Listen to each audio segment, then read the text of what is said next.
Hi everybody. I just wanted to make a video. I'm feeling the call to share my journey and my thoughts on grief and what has helped me heal. I also want to take a moment to thank each and every one of you for the outpouring love we received when we lost our boys. Every phone call, text message, cards, flowers, far and near, were truly everything. We really are blessed, and I wanted to acknowledge that and thank you all. So our story goes something like this. About a year ago, we found out we were pregnant. I remember that day so clearly. I was feeling so off, and I had just taught a yoga class, and I went to the store to get 2 pregnancy tests, and I took both of them, and they were positive. We had our first doctor's appointment in August, and that's when we found out there were 2 of them. We were just excited and all the feelings, like we were on cloud 9. The doctors informed us that they wanted to monitor us very closely. They were identical, which means they were sharing 1 placenta, but they had 2 different sacs.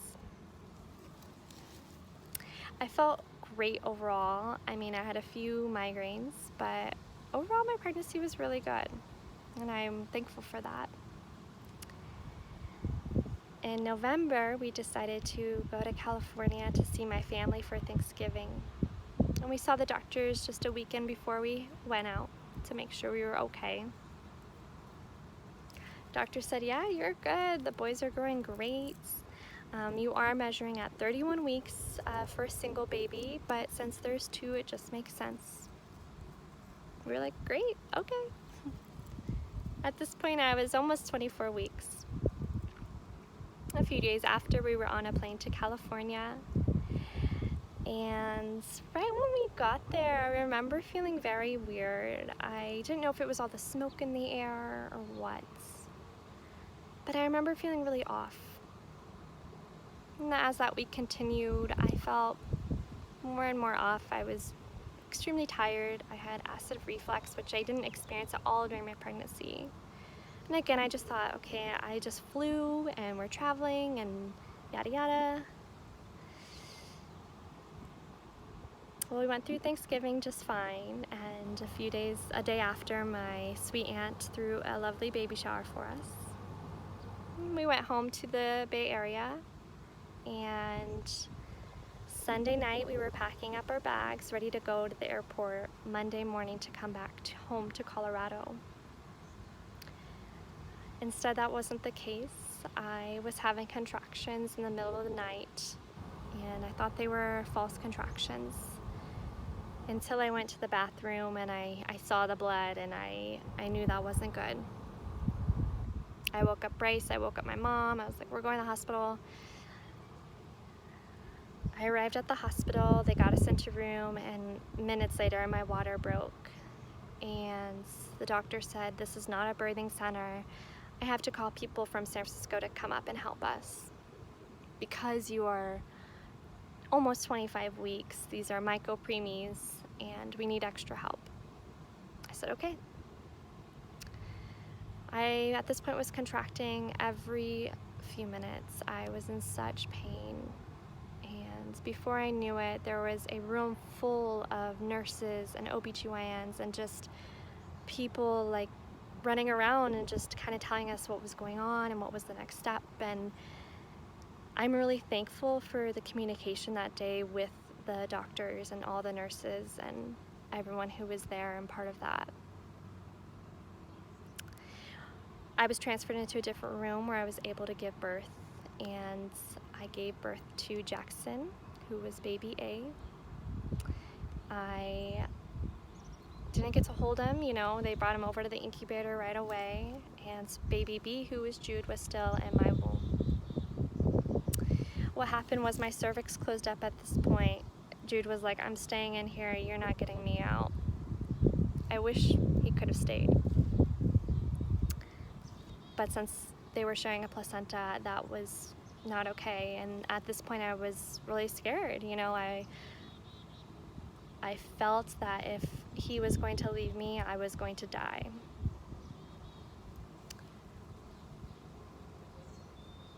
He was also breech, which was hard to push out, and the doctor said, okay, we're gonna give you a little bit of gas. You're not gonna go fully under, but if I can't get him out, I have to put you fully under. They gave me a little bit of gas, and I was still awake. You know, I just really did not want him to leave. I didn't want him to leave, and Bryce was by my side telling me everything's gonna be okay, everything's gonna be okay. The OBGYN said, I'm gonna give you more gas, I can't have you awake for this. So 15 minutes later, I woke up in a room with Bryce by my side holding Jude, and I just remember his jet black hair. And Bryce told me then and there that Jude was not there anymore, that he left us shortly after he entered the world.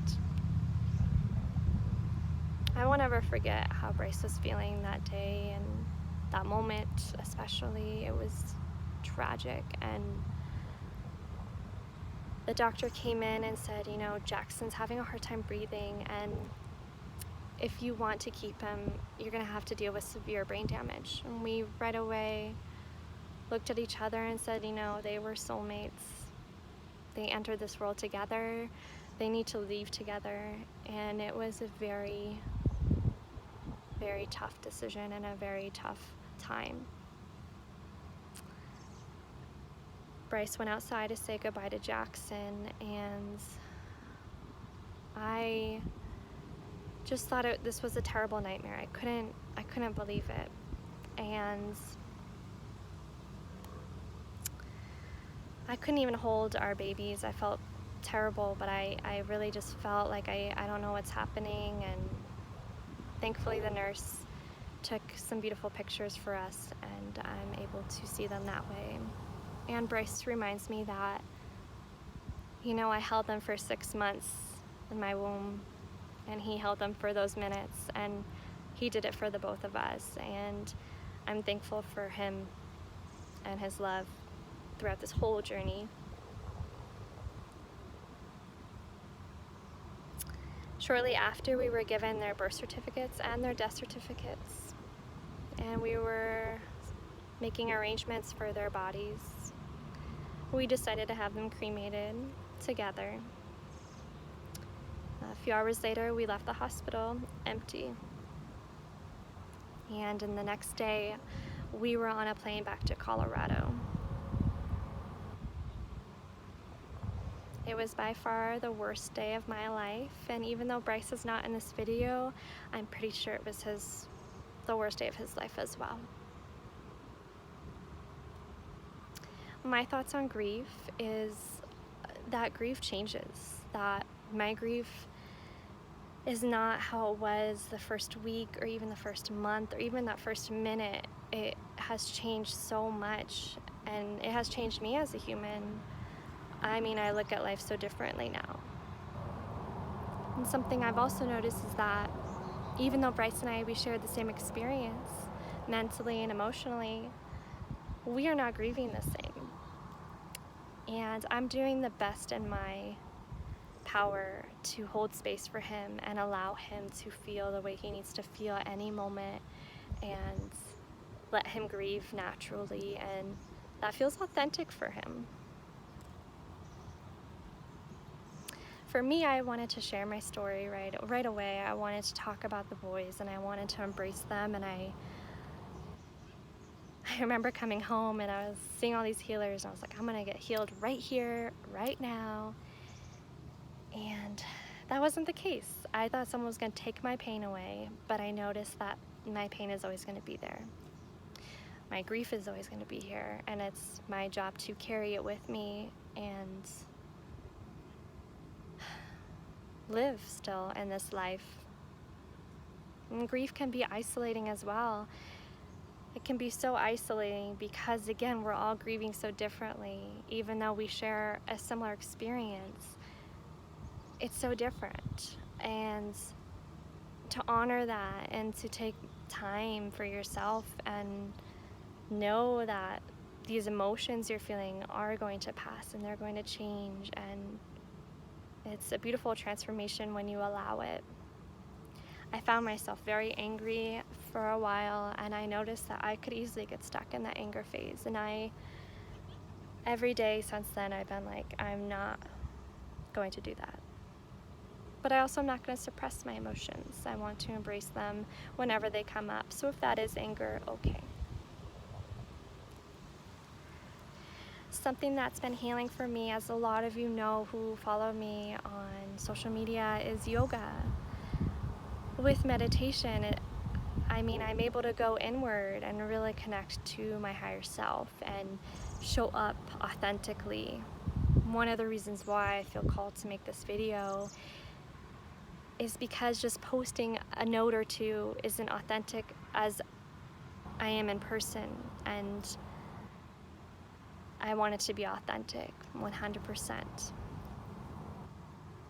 And with yoga, whatever goes in, right, must come out. And so through yoga practice, you're able to move your body and let some stagnant energy go that's no longer needed. I'm thankful for my practice the last 5 years because it has helped my anxiety and my depression to such a deeper level that I didn't know existed. I lost myself during my pregnancy. I felt really uncomfortable in my body. And after I lost the boys, my body wanted to move. I wanted to get up and do some lunges and some downward dog. I wanted to really move my body. It took me a little bit to do that, but I am now back to my practice, and I am so thankful for it. And again, it allows me to show up authentically every single day. I want to thank you so much for those who have been part of my journey and have helped me throughout this life. And when I'm in the darkest places, I'm able to see the light because of how much love I have surrounding me. If you or you know somebody who's going through a similar experience that I am going through, share this video or feel free to reach out to me in any sort of way. Grief can be so isolating in our culture that we don't know how to show up. And it's really important to know and be aware that, there's so many people around you that are willing to help. So I have an ear to listen and many hugs to give. I thank you all, each and every one of you, for listening and being a part of my life. Namaste. Thank you.